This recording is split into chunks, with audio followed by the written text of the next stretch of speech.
Assalamualaikum warahmatullahi wabarakatuh.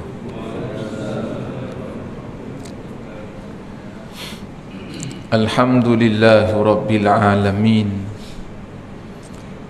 Wassalatu wassalamu ala sayyidil mursalin wa ala alihi wa sahbihi ajma'in. Allahumma salli wa sallim wa barik ala habibil mustafa imamil muttaqin sayyidina rasulillahi sallallahu alaihi wasallam wa ala alihi wa sahbihi wa mawala. Sidang jemaah yang dirahmati Allah, pada pagi yang mulia ini marilah sama-sama kita panjatkan rasa syukur kepada Allah di atas keizinan, kesempatan dan juga kesihatan yang diberikan oleh Allah kepada kita, sehinggalah kita dapat datang ke rumah Allah dan seterusnya kita dapat bersama-sama di dalam majlis ilmu. Mudah-mudahan kita semua diberikan rahmat, keberkatan dan juga pengampunan daripada Allah Subhanahu wa taala. Jadi muzakarah kita pada pagi ini, hadis daripada Muaz bin Jabal radhiyallahu anhu. Kata Nabi sallallahu alaihi wasallam, thalathatun humul ghuraba fid dunya. Nabi kata, dalam hidup ni kita jangan terkejut kalau kita akan nampak ada 3 perkara pelik yang akan berlaku.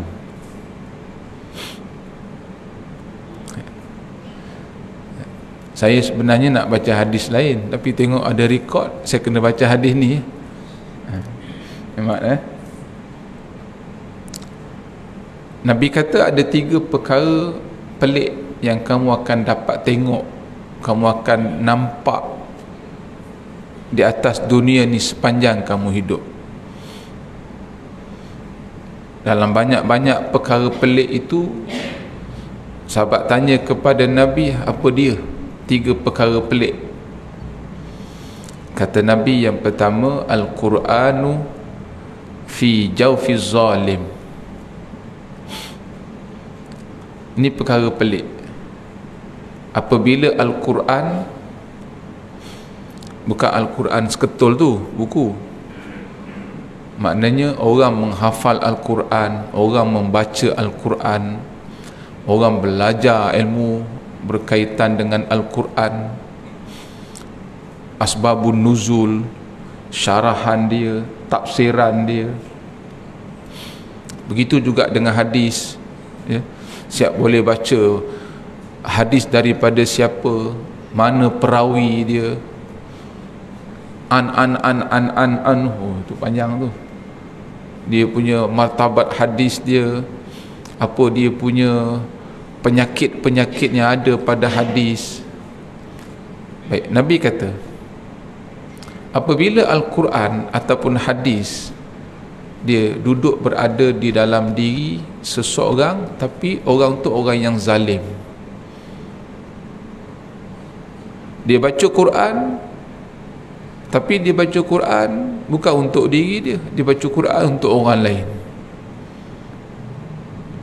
Sama juga dia mensyarahkan Al-Quran, kadang-kadang dia mengajar lagi ilmu yang berkaitan dengan Al-Quran. Begitu juga dengan hadis, dia belajar ilmu yang berkaitan dengan hadis, Tapi ilmu yang dia sampaikan itu, Quran yang dia bacakan itu, hadis yang dia bacakan itu bukan untuk diri dia, tapi untuk orang lain. Nabi kata itu pelik. Sepatutnya dia baca Quran, dia beramal, dia buat. Sepatutnya apa yang dia baca, itu yang dia buat. Tapi tak, dia suruh orang buat, tapi dia tak buat.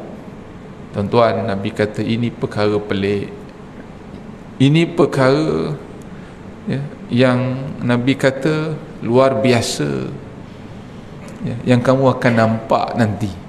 Nabi dah cakap benda tu sejak 1400 tahun dulu dah, 1400 tahun dulu dah. Ada kan? Kita duduk atas mimbar, berdiri atas mimbar, kita cakap ittaqullah, bertakwalah kamu kepada Allah. Disuruh orang bertakwa, dia sendiri tidak bertakwa. Ini pelik. Ya. Disuruh manusia, dia baca Al-Quran, dia cari ayat-ayat yang mengajak manusia supaya tabayyun, in ja'akum fasikum binaba'in fatabayyanu. Lantang suara dia. Wahai orang-orang yang beriman, jika datang kepada kamu cerita daripada orang ataupun sumber yang fasik, fatabayyanu, maka hendaklah kamu selidik terlebih dahulu. Dia baca ayat ni ke orang, tapi bila kena batang hidung dia, dia sendiri pun tak selidik ayat tu. Dia sendiri pun tak usul periksa apa yang dia dapat. Terus dia membuat keputusan. Tuan-tuan, Nabi kata ini benda pelik yang kamu akan dapat tengok di akhirat, apa, sepanjang kamu hidup dekat dunia nanti. Faham kan? Orang tak belajar, orang tak ada, orang tak baca Quran, orang tak belajar ilmu Al-Quran. Kalau orang ini melakukan kejahatan, ini tak pelik. Ya, orang langsung tak ada selok belok ilmu agama. Kalau dia buat apa yang Allah Ta'ala kata jangan buat, itu tak pelik, mam. Tapi yang pelik ni, dia belajar tapi dia buat. Dia tahu tapi dia tak ikut. Ini benda pelik. Ya. Sebab tu dalam hadis Nabi kata apa? Inna syaitan qa'ada li ibni Adam bitariqin. Nabi kata syaitan ada banyak cara untuk menipu manusia. Dalam banyak-banyak cara syaitan untuk menipu manusia, kata Nabi, syaitan akan menggunakan satu cara yang paling senang untuk menipu manusia. Nak tipu manusia ni banyak cara, kata Nabi. Dalam banyak-banyak cara tu, cara yang paling utama dan pertama sekali yang syaitan akan gunakan untuk tipu manusia, kata Nabi, faqa'ada bitariqil Islam. Syaitan akan tipu manusia dengan menggunakan agama. Ini syaitan, ini iblis. Jadi tak heranlah kalau kita tengok hari ni dah jadi macam satu fenomena, orang lebih mudah tertipu dengan memainkan isu agama. Kita lebih mudah tertipu. Orang kita ni pantang tengok orang pakai jubah. Orang kita ni pantang tengok orang pakai ketayak. Pantang tengok Haji Hamid, tak tengok saya dalam pegang tasbih. Mana saya pergi, subhanallah, subhanallah. Orang kita sangat mudah tertipu dengan orang macam ni. Tuan-tuan, kalau ada manusia dia gunakan isu agama untuk menipu manusia, Nabi pun dah sebut dulu lagi dah. Nabi kata sesungguhnya iblis ataupun syaitan, mereka juga menggunakan cara yang sama untuk menipu manusia, iaitu menggunakan agama. Syaitan siap kata, atuslimah dinakah, kamu Islam, kamu betul-betul ke yakin dengan Islam ni? Ada gitu, dia cuba keliru. Itu syaitan, itu iblis. Nampak? Sebab itulah Nabi kata perkara pelik yang pertama kamu akan nampak, kamu akan tengok di atas dunia ni, manusia ataupun Al-Quran berada di dalam diri orang yang zalim. Hadis berada di dalam diri orang yang zalim. Maknanya apa? Dia baca hadis bukan untuk diri dia, tapi dia baca hadis untuk orang lain. Kadang-kadang tu dia tipu, cara dia tafsirkan ayat, cara dia tafsirkan hadis itu pun menyimpang jauh daripada kehendak asal dia. Tuan-tuan, orang jenis macam ni kita kena berhati-hati. Ni terutamanya, saya minta maaf ya, orang-orang politik ni kita kena berhati-hati. Ya, selalu saya sebut, kita jangan kaitkan mana-mana parti dengan agama.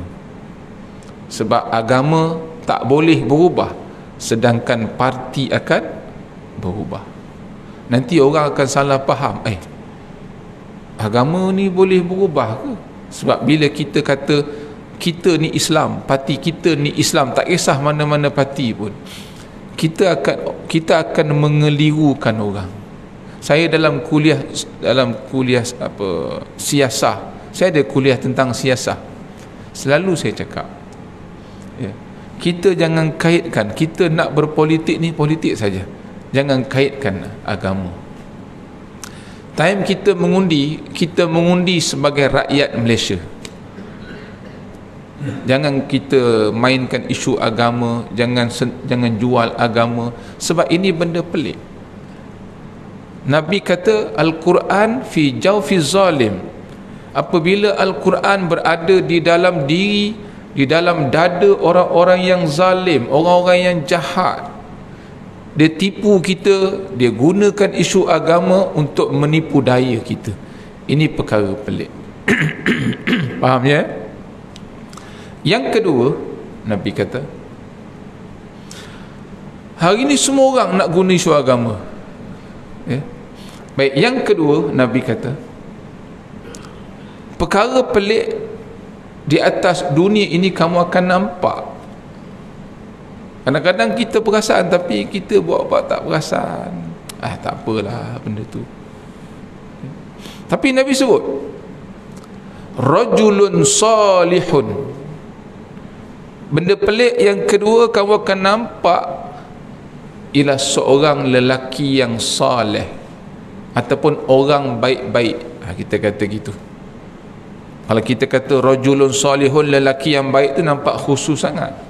Walaupun dalam hadis ini disebut rajulun salihun, tapi saya terjemah dengan makna apabila orang baik-baik, orang yang baik. Orang baik ni tak kira lah lelaki ke, perempuan ke, tua ke, muda ke, tapi fi qaumin su'in.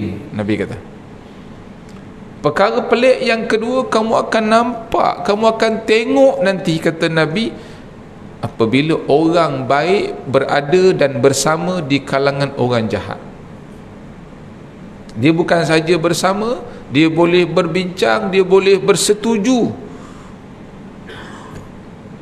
Tuan-tuan, ini pelik. Kalau kita tengok orang jahat pergi berkawan dengan orang baik, orang jahat ikut orang baik, ini biasa.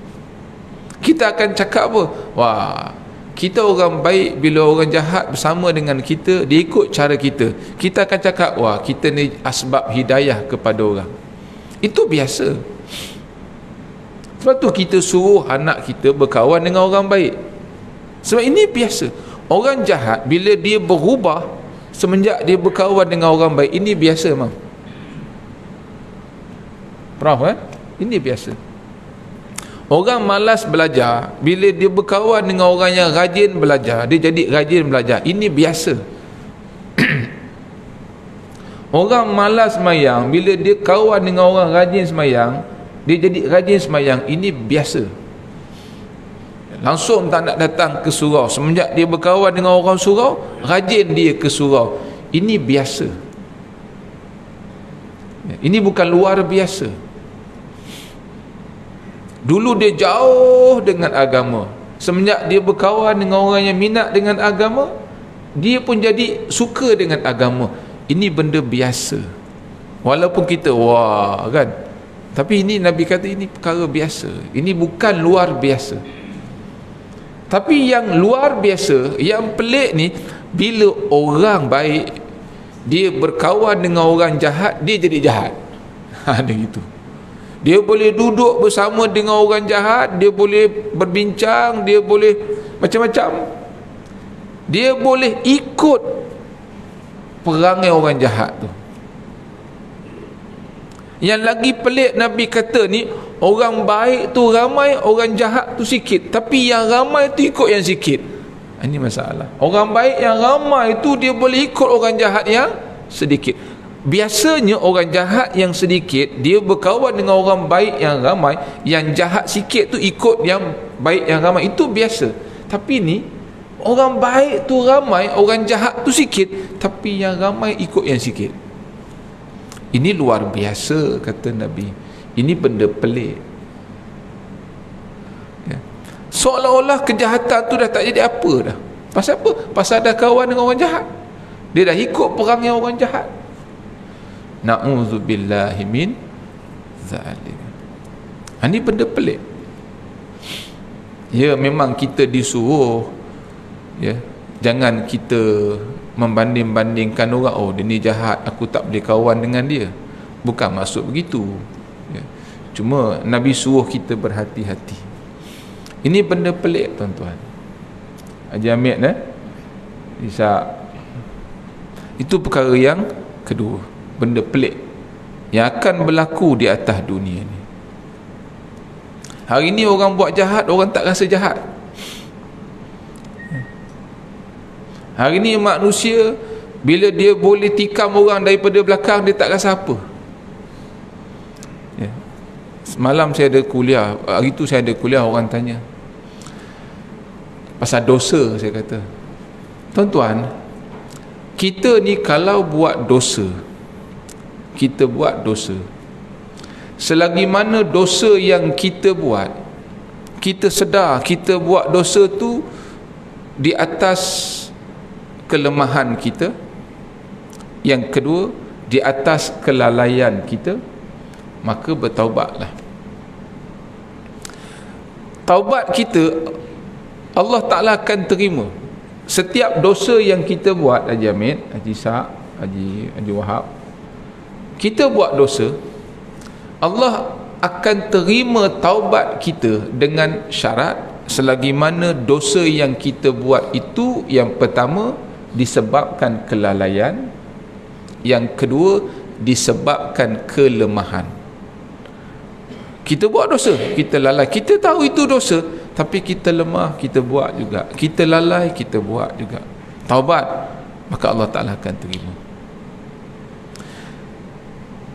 Yang jenis dosa ni, kalau kita buat, Allah Ta'ala tak terima taubat kita. Kita buat dosa, kita buat jahat, kita bangga dengan kejahatan yang kita buat. Bukan sebab faktor kelemahan, bukan sebab faktor kelalaian, tapi memang nak buat dosa. Mana bukti? Dia bangga dengan dosa yang dia buat. Siap boleh cerita lagi dekat orang. Tuan-tuan, dosa jenis ni Allah Ta'ala takkan terima taubat dia, kecuali dia rasa menyesal. Kita apa? Pasal tu kita buat dosa. Ya, kita tengok benda maksiat, kita tahu itu maksiat, tapi kita lemah, kita leka, kita lalai, kita tengok juga. Taubat tak apa. Sebab tu kalau kita buat jahat, jangan tunjuk ke orang. Haji Amin, Haji Wahab, jangan bangga dengan dosa yang kita boleh buat. Kalau kita ni jenis jahat, jangan duk bangga, duk cerita ke orang yang kita ni jahat. Tak betul. Ini benda pelik. Hati-hati ya. Yang ketiga, Nabi kata, perkara ketiga yang pelik di atas dunia ni, yang kamu sendiri akan nampak depan mata kamu. Al-mushafu fi baitin la yukra'u fi.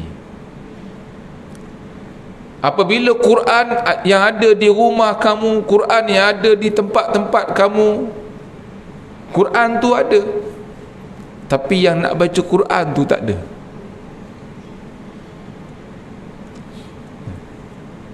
Kita bagi alasan tak ada masa nak baca Quran. Ya ke? Masa baca ni ada je kan? Tuan-tuan, dalam satu hadis Nabi kata, beruntung orang yang ketika dia sihat dia rajin beramal. Orang ni beruntung. Saya kuliah di sini, saya nampak lagi muka orang lama-lama. Berapa tahun saya kuliah sini tak? Banyak. Saya kuliah di Surau Taman Medan.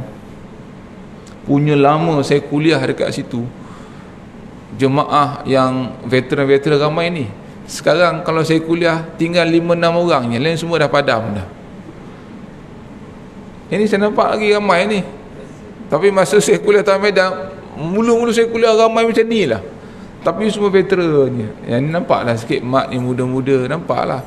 Surau tu semua orang tua-tua je. Lepas seorang padam. Sekarang ni saya kuliah tinggal 6 orang, kadang-kadang 4 orang je tinggal. Mana haji tu? Sakit lutut ustaz, tak datang. Saya tak tahulah berapa lama saya boleh kuliah kat sini. Saya tengok nanti seorang-seorang. Nabi kata, orang yang masa tengah sihat dia rajin beramal ni beruntung.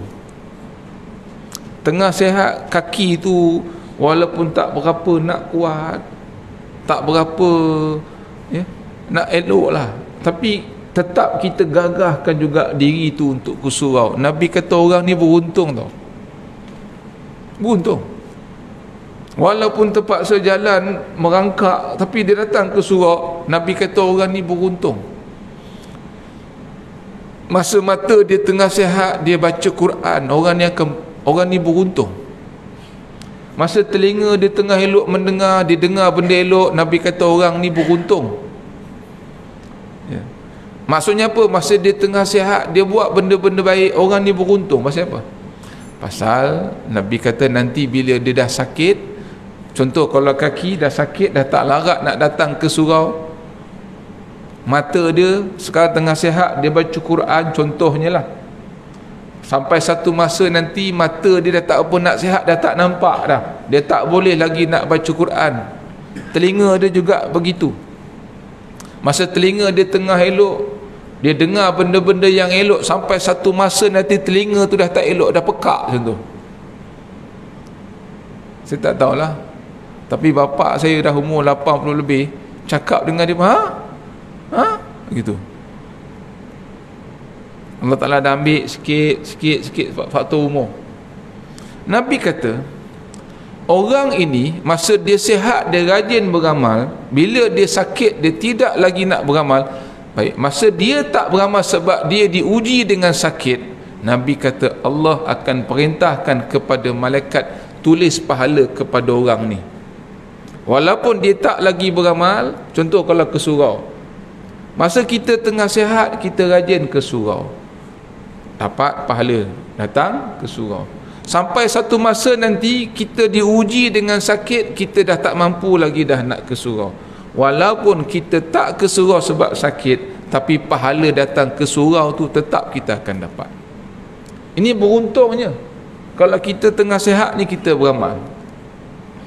Dalam hadis Nabi kata, idza batalallahu al-'abdal muslim bi bala'in fi jasadihi. Nabi kata apabila Allah Ta'ala uji seseorang manusia dengan sakit, sakit ni ada dua jenis. Yang pertama, sakit yang disebabkan oleh faktor material. Apa faktor material? Apa yang kita makan, apa yang kita minum. Sebab tu kalau kita tengok dalam kitab, kalau kita nak tengok orang yang mudah untuk terima, ataupun kalau kita nak tengok orang yang mudah untuk kena penyakit dia, tengok cara dia makan. Kalau dia makan minum, makan minum, makan minum, bukan lepas makan minum, makan minum, makan minum, Nabi kata orang ni orang yang paling mudah untuk kena penyakit. Sama juga kalau kita nak tengok orang yang malas, orang yang akan ditimpa penyakit malas, sama juga, makan minum, makan minum, makan minum. Kita cakap dalam hati kita, orang ni mesti malasnya, mesti ibadat mesti malas, terutama ibadat lah. Makan dia betulnya time makan, lepas makan baru minum. Sebaik-baiknya tunggu mungkin dalam setengah jam baru minum, tapi tak apalah. Kita tengok orang ni makan, lepas makan minum, makan minum, makan minum, kita cakap dalam hati kita, orang ni sangat senang untuk kena penyakit. Sebab penyakit ni ada dua jenis. Yang pertama, penyakit yang kita akan dapat daripada apa yang kita makan dan apa yang kita minum. Dan penyakit jenis ni biasanya akan dirawat dengan ubat-ubat yang kita boleh nampak. Tak kisahlah ubat sama ada air ke, ubat klinik ke, madu ke, herba-herba ke, itu orang panggil ubat yang kita boleh nampak. Jenis penyakit yang kedua, penyakit misteri, penyakit yang tidak dikaitkan dengan benda-benda material ni. Apa penyakit aku ni kan? Nak kata tak jaga makan tapi sakit, gitu. Ini orang panggil penyakit misteri yang tuan-tuan biasa dengar, kena ru'yah, ni penyakit tu. Nak kata tak jaga makan. Nak kata tak makan vitamin, makan. Nak kata tak makan ubat, makan, tapi sakit juga. Ini orang panggil penyakit misteri. Dia tak ada kaitan dengan benda material ni, kan? Yang jenis ni, sebab tu yang jenis penyakit material ni sama tak? Tuan-tuan, kita ni bila dah sakit, manusia ni bila dah sakit, dia sanggup tahu buat apa saja. Saya dengar dekat dalam radio IKIM, ada hamba Allah ni, dia sanggup belanjakan 30,000 RM. Dia sanggup perhabis duit dia 30,000 semata-mata nak ubat penyakit dia tak boleh kencing. Nak boleh kencing je habis 30,000. Sama juga tak boleh kencing, tak boleh berak, puluh ribu duit dia sanggup habis semata-mata nak boleh kencing, nak boleh berak. Rupa-rupanya berak kencing pun nikmat, Haji Wahab. Baik, manusia ni Nabi kata idza batalallahu al-'abdal muslim, Nabi kata apabila manusia diuji oleh Allah dengan penyakit, dan penyakit itu penyakit yang disebabkan oleh faktor makanan. Ini penyakit jasmani ya, demam, sakit lutut. Baik, ketika dia sakit, semua perkara-perkara baik yang masa dia sihat dia buat, bila dia sakit dia tak boleh buat dah. Surau pun tak dapat datang, dengar ceramah pun dah tak boleh, baca Quran pun dah tak boleh. Apa yang boleh? Dia baring je, gitu. Sebab dia sakit. Jadi Nabi kata bila manusia ni Allah Ta'ala uji dia sakit sampai dia tak boleh lagi nak buat apa yang dia biasa buat ketika dia sihat, okay? Lalu pada ketika itu Nabi kata Allah Ta'ala akan beritahu kepada malaikat, qala Allahu Ta'ala lil malaki, Allah akan berkata kepada malaikat, uktub lahu salihah amalihi alladhi kana ya'maluhu. Hei malaikat, tu hamba aku tu, kata Allah, sekarang ni aku sedang uji dia dengan sakit. Bila dia sakit, dia tak dapat datang ke surau lagi dah. Walaupun dia tak datang ke surau, engkau tetap tulis pahala dia ke surau. Sebab masa dia sihat, dia rajin ke surau. Sekarang bila dia sakit, dia tak dapat datang ke surau, kau tetap tulis pahala untuk dia, seolah-olah dia pergi ke surau. Contoh gitu. Sebab tu masa tengah sihat ni, kita kena buat benda baik. Sebab masa orang yang sihat, dia banyak buat benda-benda baik ni, nanti dia sakit, dia beruntung. Macam tu juga, mata kita tengah nampak ni, tengah sihat, baca Quran. Sampai satu masa nanti, mata kita dah tak berapa nak nampak, tak boleh nak baca Quran. Walaupun ketika tu kita tak baca Quran, tapi pahala baca Quran tetap kita akan dapat. Yakinlah. Mendengar pun gitu. Kita tak boleh baca, kita masih lagi boleh mendengar. Sebab telinga tu tengah elok, belum nak pekak lagi. Baik, masa kita sihat, telinga kita sihat, kita mendengar. Sampai satu masa nanti telinga kita dah tak berapa nak dengar, maka tak boleh dengar. Jadi Allah Ta'ala bagi tahu kepada malaikat, kau tulis pahala. Walaupun dia tak dengar lagi dah benda-benda baik, sebab dia tu diuji dengan sakit, tapi masa dia sihat dulu, dia rajin dengar benda-benda baik, tulis pahala untuk dia, seolah-olah dia masih lagi mendengar benda-benda yang baik. Macam itulah Quran tadi. Nabi kata, perkara pelik yang akan berlaku di dunia ni bila Quran tu tak dibaca. Mana tak peliknya, orang yang tak reti baca Quran beria-ria belajar nak baca Quran, sanggup datang cari guru, sanggup tinggal kampung halaman belajar, sanggup perhabis duit nak belajar Al-Quran. Tapi orang yang dah boleh baca Quran tak nak baca Quran. Pelik. Satu lagi benda pelik, Nabi kata apa? Hampir tak ada seorang pun anak daripada penganut agama Kristian contohnya. Hampir tak ada anak-anak orang Kristian yang tak boleh baca Bible. Tapi tersangat banyak di kalangan anak-anak orang Islam yang tak boleh baca Quran. Ini pelik. Kita tak risau anak kita tak boleh baca Quran. Kita risau kalau anak kita tak pandai matematik. Kita risau kalau anak kita tak pandai baca bahasa Melayu, tak pandai baca bahasa Inggeris. Tapi kita tak risau. Kita risau kalau anak kita tak pandai tu, tapi kita tak risau kalau anak kita tak pandai baca Quran. Ini benda pelik, tuan-tuan. Ya? Jadi harap-harapnya tiga benda pelik ni tak berlaku pada diri kita, walaupun mungkin berlaku depan mata kita. Ya Allah, kita tengok benda ni, kita cakap na'udzubillahi min zalik. Kita tengok orang ni dia baca Quran, orang ni dia faham Quran, tapi pasal apa perangai dia macam ni? Kita cakap na'udzubillahi min zalik. Orang ni baik, tapi pasal apa dia jadi jahat? Kita cakap na'udzubillahi min zalik. Orang ni pandai baca Quran, tapi pasal apa dia tak nak baca Quran? Kita cakap na'udzubillahi min zalik. Mudah-mudahan yang pelik tu tak berlaku pada kita, tapi berlaku pada orang lain. Wallahu alam. Ya, saya rasa cukup sekadar ni. Ya, walaupun tak banyak, sedikit, mudah-mudahan ada manfaat, ada kebaikan yang kita dapat pada pagi ni. Saya tak faham, masih subuh lagi ke ataupun nak hujan? Kalau gelap tengok. Nak hujan tak? Baik, tak ada apa soalan Haji Hamid, Haji Wahab? Boleh Okey.